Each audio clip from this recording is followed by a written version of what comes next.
اعوذ باللہ من الشیطان الرجیم بسم اللہ الرحمن الرحیم۔ اللہ تبارک و تعالیٰ کے نام سے شروع جو بڑا مہربان اور نہایت رحم کرنے والا ہے۔ حضور اکرم صلی اللہ تعالیٰ علیہ وآلہ وسلم کی ذات اللہ تبارک و تعالیٰ کی ذات کے بعد سب سے مقدس اور پاکیزہ ہستی ہیں۔ اگر اللہ تبارک و تعالیٰ اپنے محبوب کی ذات کو نہ بناتا تو یہ کائنات بھی وجود میں نہ آتی، اور اللہ تبارک و تعالیٰ ارشاد فرماتا ہے کہ اگر میں اپنے محبوب کی ذات کو تخلیق نہ کرتا تو میں اپنا رب ہونا بھی ظاہر نہ کرتا۔ پیارے دوستو، جب اس کائنات نام کی کوئی چیز بھی موجود نہ تھی، کوئی انسان، کوئی جانور، شجر و حجر، چاند، سورج، ستارے، عرش و کرسی، زمین و آسمان، الغرض کچھ بھی موجود نہ تھا، اس وقت صرف ایک سچی ذات موجود تھی اور وہ اللہ تبارک و تعالیٰ کی ذات تھی۔ اور یہ وہ وقت تھا کہ جب کوئی بھی مخلوق خدا کو خدا کہنے والی موجود نہ تھی۔ اس وقت اللہ تبارک و تعالیٰ نے اپنے پاک نور سے اس پاک نور کو پیدا فرمایا جن کو آج دنیا محمد صلی اللہ تعالیٰ علیہ وآلہ وسلم کے نام سے جانتی ہے، اور اسی نور محمد نے سب سے پہلے اللہ تبارک و تعالیٰ کی وحدانیت کا اقرار کیا اور اپنے پیارے رب اللہ عز و جل کی حمد و ثنا بیان کی، اور پھر اسی نور محمدی سے اللہ تبارک و تعالیٰ نے یہ پوری کائنات بنائی، اور پھر یہ نور محمدی حضرت آدم علیہ السلام سے ہوتا ہوا تمام انبیاء کرام تک پہنچا، اور پھر آخر کار 12 ربیع الاول مکہ مکرمہ میں یہ نور والضحیٰ کے چہرے والے حضرت محمد مصطفیٰ صلی اللہ تعالی علیہ وآلہ وسلم کی صورت میں جلوہ گر ہوا۔ پیار دوستو، آج کی اس ویڈیو میں ہم آپ کو بتائیں گے کہ جب اللہ تبارک و تعالیٰ کا محبوب اس دنیا کے اندر جلوہ گر ہوا تو اللہ تبارک و تعالیٰ اپنے محبوب سے کس طرح کلام فرمایا کرتا تھا، اور حضور اکرم صلی اللہ تعالی علیہ وآلہ وسلم پر وحی کس طرح نازل ہوا کرتی تھی، اور وحی کے وقت حضور اکرم صلی اللہ تعالی علیہ وآلہ وسلم کی کیفیت کس طرح ہوا کرتی تھی، اور اللہ تبارک و تعالیٰ نے قرآن پاک کو تھوڑا تھوڑا کر کے نازل کیوں فرمایا، ایک ہی دفعہ پورا قرآن پاک نازل کیوں نہیں فرمایا، اور حضور اکرم صلی اللہ تعالی علیہ وآلہ وسلم پر سب سے پہلی وحی کس طرح اور کون سی نازل ہوئی۔ پیارے دوستو، ان تمام تر سوالات کے جوابات قرآن و حدیث کی روشنی میں آج کی اس ویڈیو میں ہم آپ کو بتائیں گے، لہٰذا آپ سے گزارش ہے کہ ہماری اس ویڈیو کو اینڈ تک ضرور دیکھیے گا۔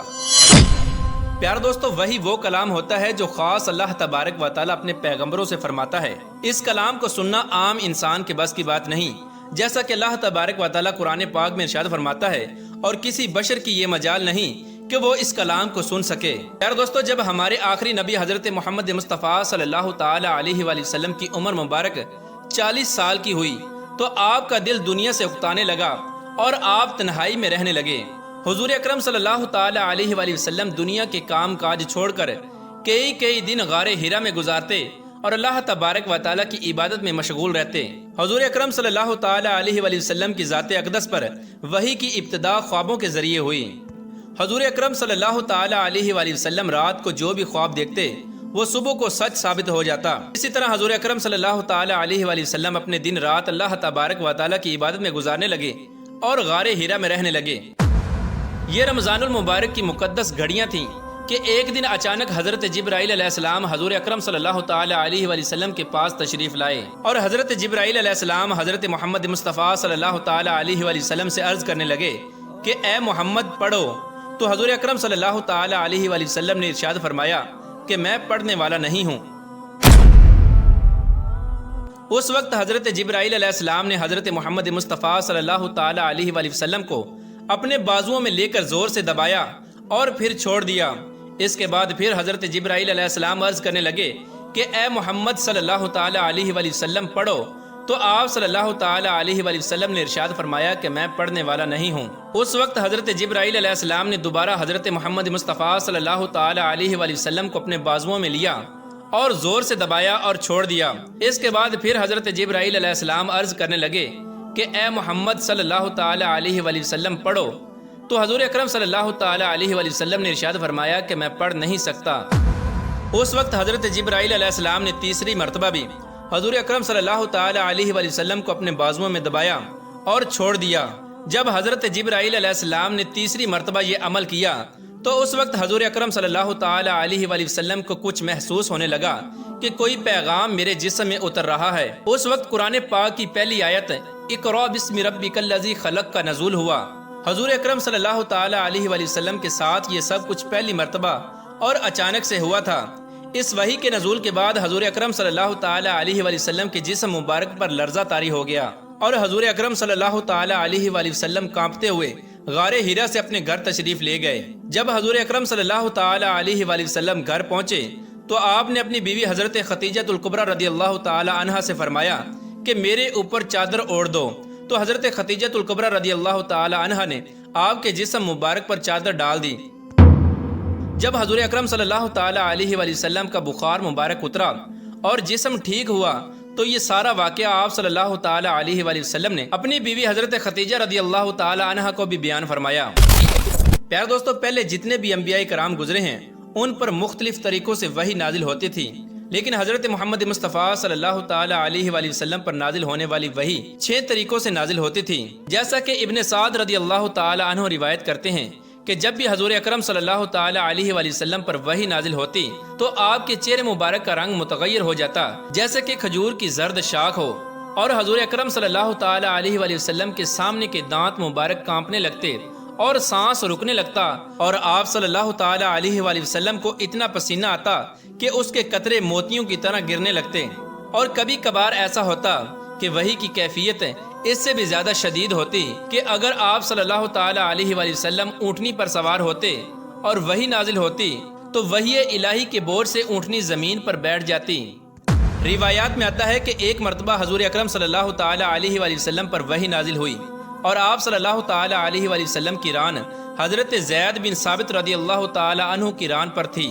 تو حضرت زید رضی اللہ تعالی عنہ فرماتے ہیں کہ مجھ پر اس قدر وزن معلوم ہوا کہ مجھے لگا جلدی ہی میری ران کچل دی جائے گی۔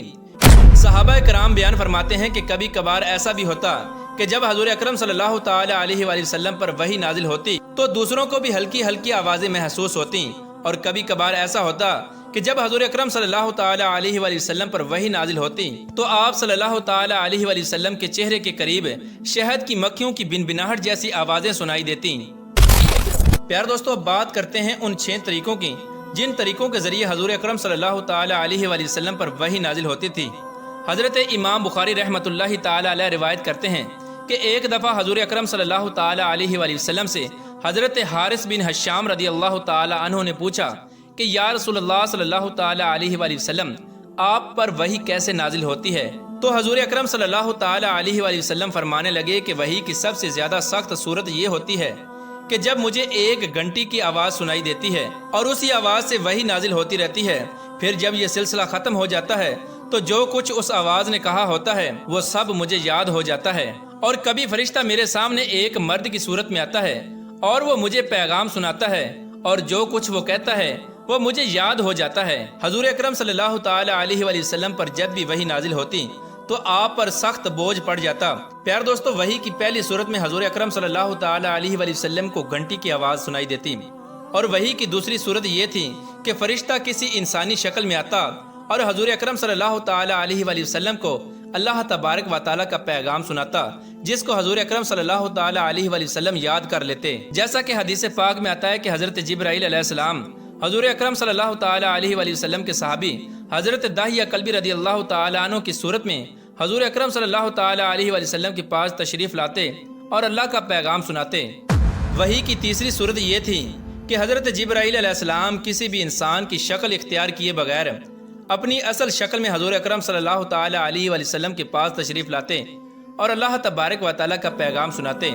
جب بھی حضرت جبرائیل علیہ السلام حضور اکرم صلی اللہ تعالی علیہ وآلہ وسلم کے پاس اپنی اصلی شکل میں تشریف لائے تو اللہ تبارک و تعالیٰ کا خاص پیغام لے کر آئے۔ وحی کی چوتھی صورت یہ تھی کہ آپ صلی اللہ تعالی علیہ وآلہ وسلم کو سچے خواب آتے، یعنی جو کچھ بھی آپ خواب میں دیکھتے وہ صبح ویسا ہی ہو جاتا۔ اور وحی کی پانچویں صورت یہ تھی کہ حضرت جبرائیل علیہ السلام حضور اکرم صلی اللہ تعالی علیہ وآلہ وسلم کے سامنے کسی بھی صورت میں آئے بغیر حضور اکرم صلی اللہ تعالی علیہ وآلہ وسلم کے دل مبارک میں کوئی بات القاء کر دیتے، یعنی کوئی بات ڈال دیتے جس کو حضور اکرم صلی اللہ تعالی علیہ وآلہ وسلم یاد کر لیتے۔ اور وحی کی چھٹی صورت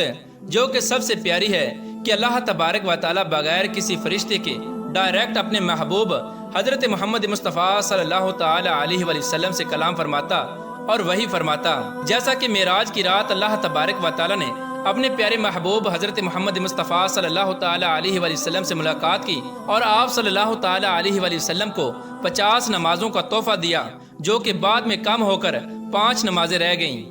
پیار دوستو، اب بات کرتے ہیں کہ اللہ تبارک و تعالیٰ نے قرآن پاک کو تھوڑا تھوڑا کر کے نازل کیوں فرمایا، ایک ہی دفعہ نازل کیوں نہیں فرما دیا؟ یاد رہے کہ یہی سوال مشرکین مکہ نے حضور اکرم صلی اللہ تعالیٰ علیہ وآلہ وسلم سے بھی کیا تھا، جس کے جواب میں اللہ تبارک و تعالیٰ نے قرآن پاک میں آیات مبارکہ بھی نازل فرمائی، جیسا کہ اللہ تبارک و تعالیٰ سورہ فرقان کی آیت نمبر 32 اور 33 میں ارشاد فرماتا ہے، اور یہ کافر لوگ کہتے ہیں کہ ان پر سارا قرآن ایک ہی دفعہ کیوں نازل نہیں کر دیا گیا؟ اے محبوب، ہم نے ایسا اس لیے کیا تاکہ اس کے ذریعے ہم تمہارے دل کو مضبوط رکھیں، اور ہم نے اسے ٹھہر ٹھہر کر پڑھوایا،